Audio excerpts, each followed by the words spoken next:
We have come to the end of the questioning of Julian McKinney and Frankie Flood, deceased, at the undercover police inquiry. Obviously, Frankie Flood is not here, but it feels like Julian McKinney has been answering a lot of questions for him. Very good friend of.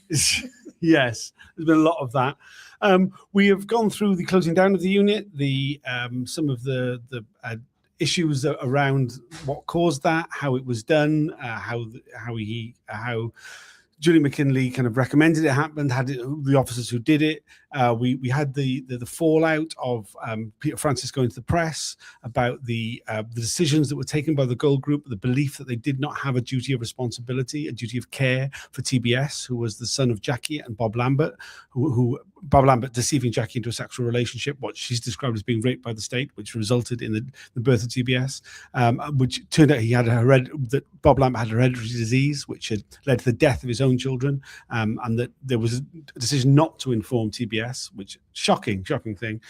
We had another apology, like a reiteration of the apology, essentially, by Julian McKinney. I'm joined by Evelyn Lubbers, the Undercover Research Group, by Emily Apple, and off screen by Jessica Ripley, Spies Out of Lives. What did you all make of what we just heard? Well, as I said before, it was the most revealing day so far. Although, of course, there was a lot of that was above my pay grade. Other people knew more, so I couldn't decide about that. I couldn't have my own thoughts about that, basically, specifically about not telling Jackie and TBS. Like they had to, as is known, find out from the newspaper by chance. By that time, TBS was 22, and of all those years, Lambert had been closely following them, we think, but never told them. And he had the heart to write to Rob Evans of The Guardian saying, they've never been in touch. I found McKinney very evasive when it came to that. He said, Frankie, my good friend Frankie Flood was in the Gold Group who took decisions about that. They knew more. Well, of course they didn't, because they talked about everything between them, Flood and him. So he was sort of kept his distance, and we kind of recognized that from yesterday, that when it comes to urgent questions or serious issues, they all have this attitude of, my task was this, it was boxed in, and the best way to make a career, well, that's not what I say, but that's what I understand. The best way to make a career in the Metropolitan Police is not step outside your box and don't think for others, and don't use your mind at all, or brains if you have them. I mean, I think, as you were saying that, what I was going to say is, have a remarkable lack of intelligence whilst being intelligence officers seems to be the kind of go-to position. And, for all of his stuff today of I'm so shocked that X or Y, whether it was relationships, whether it was arrests, so shocked all this was happening in the unit. I mean, come off it. You could have found that out so easily. If you are taking over the running of a unit, surely you look into some of the background of what is happening, the background of those operations. HM3 Jason Bishop was still active as an undercover officer when he took over, and he was involved in loads of criminality.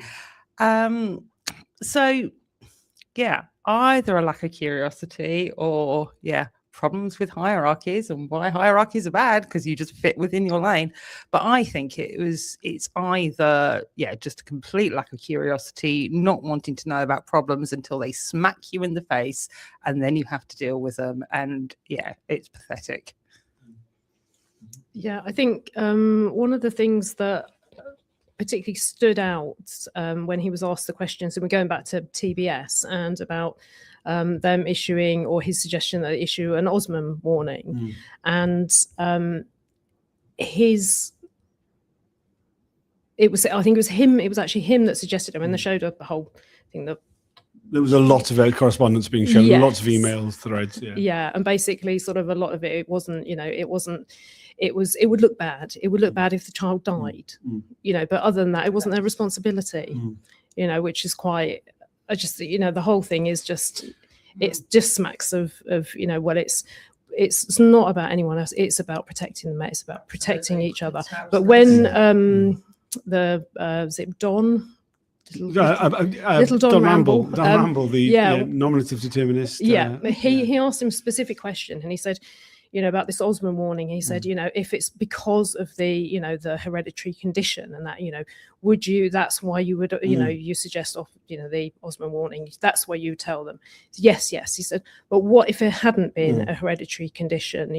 Would you? What would your, thoughts be to telling the, Jackie and the son? And about 3 times he willfully misunderstood the question. Oh, well, yes, that's why the Osman warning. And because of the way in which Don Ramble asks the questions, he sort of went over it all again. And it's like, no, that's not the question. And then he sort of went over it again. No, he still misunderstood the question. But, sort of well done, Don Ramble, for actually persisting and getting him to actually answer it. But and when he did answer it, I mean, I think, it's the answer that he gave was incredibly long-winded. I mean, essentially said that him and his good friend Frankie Flood were leaning towards transparency, but he went through this whole sort of like, the stages that would be required, what he would need to do, where it would, where the decision would be made, on what grounds, and it was all just so mealy-mouthed. You got the impression that by the time he would have told TBS, then the TBS would have found out already anyway, because it would have got into the media. Yeah, I mean, or he'd have been dead. Well, in which case it wouldn't matter. In which case the Met would have looked okay. But obviously leaning towards transparency. I imagine it was like over a bottle of wine in a sort of in a romantic restaurant. I mean,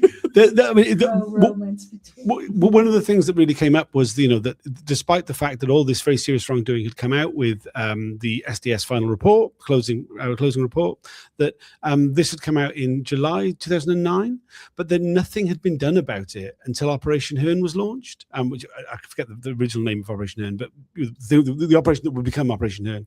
And it was put to him, well, why not? I mean, if you were so concerned as you've made out, then why would nothing actually happening from this review? And he's like, oh, well, there was a note by Frankie Flood a few months later, which would have followed it up, that showed that he was taking it seriously and gripping it. But then, of course, the revelations from Peter Francis were in the media, and when it was that, when he talked about that, and he said, well, that spurred him to go and get all the documentation from Operation Magma, and to kind of go through that and read it. And he spent a couple of days reading through it. And it's like, but what really brought home to me is when you became DCI of the SDS, why did you not take any opportunity to read any of the paperwork at any point? Not even the tradecraft manual, nothing whatsoever. Oh, he hadn't found the tradecraft manual in between all the training material in the SDS. The tradecraft manual was the only thing that was there. But in fact, if you look at it from a distance, like he was only there for like less than 2 years, and when he came in, he thought the SDS was the crown jewel of the Met, and he wanted to improve them and to take them along on a journey into the new time and what have you. If he would have looked then, he would have. There must have been talk about what was going on there, and there was already talk about shutting them down. But then he couldn't have lived in his dream of the best unit ever that had to sort of continue to exist and would only improve with his interference. Yeah, and I think that's the thing, is like he always wanted it to continue. That was always his goal. And you might cover it this morning, but like when he was asked this morning about the initial meetings he had with the undercovers and talking to them about the areas that they were working in, and his response was, well, yes, that all seemed like justifiable and groups that should be targeted. And again, that was one of those things that wasn't followed up on afterwards, because we know that obviously how many lies and exaggerations of threats and stuff that have come up. But also just that kind of like, you know what, you get a load of, well, mostly blokes with their new boss being asked to justify and talk about their operations. Guess what? They're going to exaggerate and make shit up.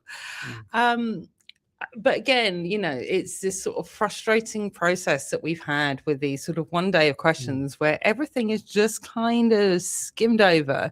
And it was just kind of like, you know, we had reporting on environmentalists, on, you know, anti-militarists and stuff like that. And there was no question of, well, was there a point at which that changed, at which you realized those deployments weren't justifiable? Or do you still think those deployments were justifiable into those groups? And I don't feel that was asked or pursued at all. There was a great deal I really felt was left on the table in terms of, you know, issues that were raised and then not fully explored. Yeah. I mean, I think I've said this before, but, you know, we really need to do a vibe check on these witnesses and see if they're going to answer questions. And if they are, book them in for extra days, because this was a witness who was willing to give long form answers on topics. He certainly seemed quite unguarded in moments. He didn't kind of, one of the things that he didn't do today, which I think he should be given credit for, is he didn't get into arguing semantics too often. No. I mean, apart from when the one which Jessica highlighted about the question about TBS and whether he would have been informed or not, I think for the most part, like there was when there was the question just at the end, which actually related to you about FitWatch. I was going to come back to that. He was like, I accept that it was wrong. I accept that it was founded on a fallacy. You know, which I mean, I think that's fine, but it's not. It's the problem with that was the question I wanted to ask was in the authorization documents and stuff like that. There's this line. So there's this faulty intelligence exaggerating the threat. So we had a campaign against forward intelligence teams blocking their cameras, very, very public, like with all these cops who knew who we were. We stood in front of their cameras. And they made up this intelligence that we were going to target not only the FIT officers, but the FIT officers and their families in their homes. Frankie Flood says he's going to take this forward at a senior level and that he's going to take this forward with CO11. McKinney, like his best mate Frankie Flood, knows everything that Frankie Flood's doing. We don't have Frankie Flood to ask.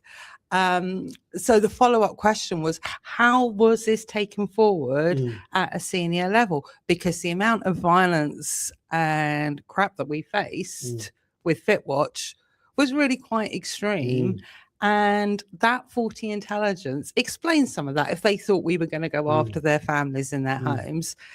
And it's about the fact that this faulty intelligence can go in and then be acted on, and then the impact that intelligence has. And we lost all of that just in the, well, I accept that could be false. Well, yeah, well, there's an impact of that. And it's the same for a lot of those things. It's the lack of follow-up on impact. How did that work? And especially with this period of the SDS, because, we haven't got Frankie Flood. John McDowell, who signed off on, was a commander who signed off on a load of the stuff.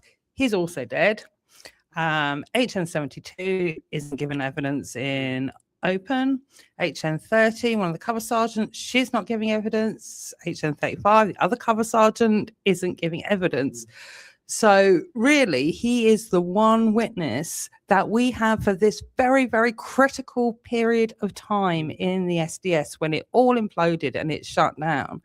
And it needed more time. It needed more detail because it is covering so much stuff that we're not going to get answers for from anyone else, or even the potential of answers, given we don't get very many. I think one of the other things that he said that I found that was quite, in a way, because in some things he's quite, he was quite open, but I found another one of the things that he said when they were talking about the money and the money that the undercovers were getting. And he said, it was doubling their wages, sort of working 135 hours a week, which is... Well, 135 hours of overtime per month. Oh, that was... on top of their 40-hour weeks. Oh, right. Okay. I could only listen so much. multiplying. But, somebody actually worked it. Bristol Caress worked it out was how much it would be. But but then he didn't sort of concede the fact that there's like really good reason why some of these officers started making up all of these like actions and things that were imminent, that were going to happen, and how they'd have to stay there. He didn't put his hands up and say, do you know what, this is absolutely is the reason why some of them came up. Such bullshit. things that were going to happen, and to extend their deployments and stuff. And I think he, that was sort of slightly disingenuous. I thought he could at least put his hands up and went, you know what? Yeah, they absolutely did. Yeah, and he acknowledged that, like things with the rent book and the fraud with that was disgusting. And like he used the word disgusting, and he used the word someone fucked up and a sort of order. But that sort of kept him away from further questioning, sort of acknowledging a whole lot of things, but not giving the real answers that we want and we need to have. Yeah, I mean, it is frustrating. I think there's so much more that could be explored with this witness. He clearly has a lot of knowledge, particularly when it comes to like after the SDS has been closed down and the role that he took in the damage limitation on behalf of the Met during that period. There's so much of an area, and also there's so many witnesses we haven't heard from. Oh my God, so many. So many. I mean, there's the ones you just listed, but I mean, also, like we've said it before, like the foreign intelligence teams themselves, oh my God, they should be here. Yeah. C Squad should be here. Yeah. It's TN24, who is the person who from C Squad who did all the customer comments saying how amazing all the SDS intelligence was. And we know that all the targeting came from C Squad. We haven't even had a single statement from them, let alone them giving evidence. And the inquiry is supposed to be, in its terms of reference, looking at targeting and why these groups were targeted. Yeah. And we're not hearing from them. But CO11, C Squad, they should all be here. And I mean, it just shows really how limited this inquiry has been. Even though everybody kind of complains about the size and the broadness of the scope of it, I mean, there have been very, very few officers who have appeared who haven't actually been part of the SDS themselves. And it's only a really today we got somebody who wasn't part of Special Branch, who was in a position within the SDS, and we've gotten a whole different perspective of things. Whether that's more honest or not, we'll leave it up to people watching. But it's been completely different in that tone and tenor of evidence. Tomorrow we've got John Boucher. In September we'll have HN86, but then that's it. Yeah. We're finished. There's no more witnesses. I mean, Helen Steele is meant to be returning in September as well. We wait and see how that will be pan out. But essentially, I think we've come to the end of the SDS in its entirety. There are big questions about whether Tranche 4, with looking at the National Public Order Intelligence Unit, will actually go ahead. The government is trying to shut down the inquiry as it currently stands. Will we look back at this as a missed opportunity? Oh, completely.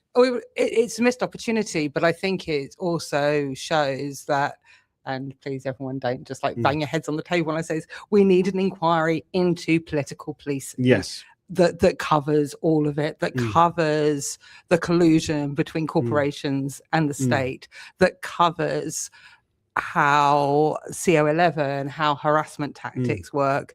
And, by the time we get to that point, that covers where we are now with the collusion between Elbit and the government and the prescription of Palestine action and the current climate of repression that we're facing, that is a result of the political policing that we have seen for decades. And all of that needs examining and it needs unpicking, because it is not how anyone should want to live. They are the hallmarks of an authoritarian regime when you have that level of political policing, that level of data collection, and where we are now, the level of repression and branding as terrorists of people taking part in direct action. Yeah, absolutely. And I note this morning there was dawn raids on people from Defend Our Juries who've just been doing that thing with the cardboard signs, but in their homes on they've been doing videos. And I mean they got dawn raided this morning. The world which we currently inhabit, the society we currently inhabit of this, as you said, this ridiculous level of political policing that is informed by the needs of corporations is created because of all the stuff we were looking at right now. I mean, and it feels insane that this process, which was started in order to learn the lessons, things have run away. I mean, it's all run away with us. The worst elements won over, and we're left sort of picking through individual events from so long ago that. Oh yes, that was terrible. That was awful back then. It's totally different now. Yeah, it's all right now. It really isn't. Worse. Yeah, it's worse. And we've got people who smashed up and commit criminal damage at Barclays now facing sentencing as terrorists, despite not being charged as terrorists, despite the value of damage that they did being around sort of 200,000 and not anywhere near some of the other cases, which obviously should not have been terrorism and is not terrorism. But with the Barclays one, I was just like, well, you know, that's more on the level of the stuff that the undercover officers were doing, you know, HN3 going out and damaging arms company offices, you know, like, you know, and that is the state that we're in now, and it is so scary. Yeah, and I think, and we really see it with the cynical comments by Roger Pierce last week or week before, whenever it was, where he talked about how it would have been justified to have sexual relationships with activists if they were doing things like what Palestine Action have done. Yeah, and completely subverted what Palestine Action had done as well, and totally, you know, showing that thing that the state will constantly do of still misinterpreting the facts, and willfully so. It's all pretty grim, comrades. But we'll be back again tomorrow. Tomorrow is the last day of phase 3 of tranche 3. Tomorrow we have John Bauscher, who is the officer who actually pulled the trigger and shut down the SDS. He has been very critical of the SDS. Lots of our officers have been very critical of him. It'll be interesting to see if he really puts the boot in when he gives evidence tomorrow. Does anybody want to add anything? Thanks for joining us. Thanks to everybody who's liked and shared these videos. It makes a huge difference how visible it all is. We'll see you again in the morning, 10 a.m.